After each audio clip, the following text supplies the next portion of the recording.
едно. Вие да бяхте на 5 минута само дошли до нас и да прочувствате това, което украинските българи, ако вече не вярвате на украинците, повярвайте на украинските българи, които загубиха своите домове. Които загубиха семействата си, загубиха бащи, деца. Да.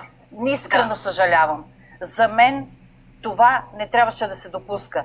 Трябваше украинския президент трябваше да води преговори. Трябваше да води преговори. Гледайте, цената на преговорите може само да бъде такава. Нас да не съществува. Ние не разбрахте, че Путин до сега, че Путин не му трябват територии. Той има 7-8 или колко там планета слуша. Той не му трябва територии. Той иска нас да ни унищожи. Той не му трябва няма никаква връзка с вас персонално.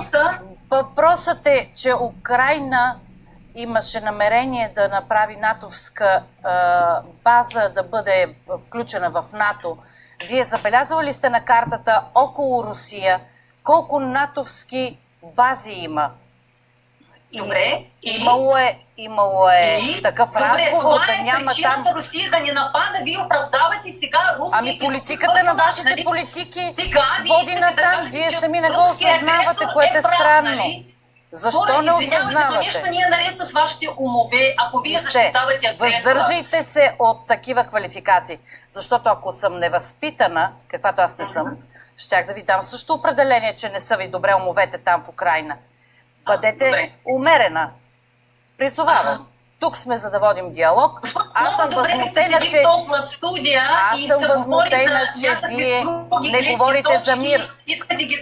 Възмутена съм от това, че граждани на Украйна с скъпи коли се разхождат из европейските градове и столици.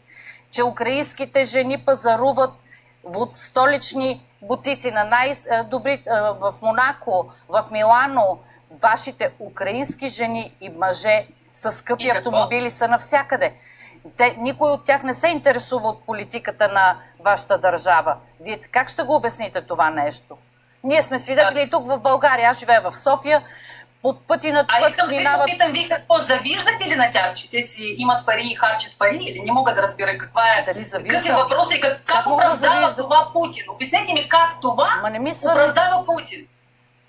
Ние, нашата държава преди войната беше много пъти по-богата, за съжаление ще го кажа, от България, нали? И от много страни в Европа. Ние не бягахме, тези жени, които там са в Европа, закрити от бомбите, те ни бягаха. Благодарение на политиката, която води вашият президент Зеленски, докъде се докарахте в момента? Никой не пожелавам и на вас, госпожо, не пожелавам да бягате, но един ден ще се наложа, по толкова се обичате. Вие може би не ме чувате какво ви казвам. Чувате ли ме? Няма какво да ви ги изтрам. Не ме чувате. Не пожелавам някой да преживя това, което преживяха нашите хора. Това не е диалог.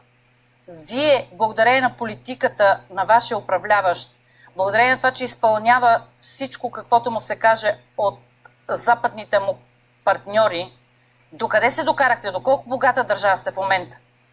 Кой ви изкупи земите много там? Много повече да си позволим, отколкото вие, ако вече с това ще се започне да говорим за кой какво си позволява.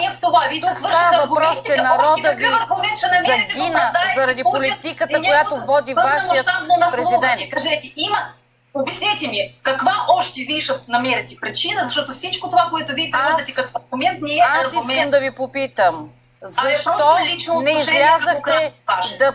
Вие като украински граждани, защо не поискахте мир? Защо не поискахте мир да се стигне до споразумение между двете сили, които са от украинска страна, за гърба ни седат американски и великобритански интереси? Значи той на нас гледа с пушка, а ние трябва да станем на колени и да кажем: Путин, искаме мир, нали? Той убива обикновените граждани, няма нищо с Зеленски, той има работа с целия украинския народ и той иска да ни унищожи. Аз смятам, че си придавате прекалено голяма важност с това, че Путин се занимава с целия украински народ. Иска да ви убие, да пробвате да преговаряте с нея. Не. Опитвали ли прекалено голяма важност си предавате. Путин иска страната му да бъде защитена, тъй като около нея има изключително много голямо количество на натовски бази. И тъй като великите сили са имали уговорка в Украйна и на територията на Украйна да няма натовска база.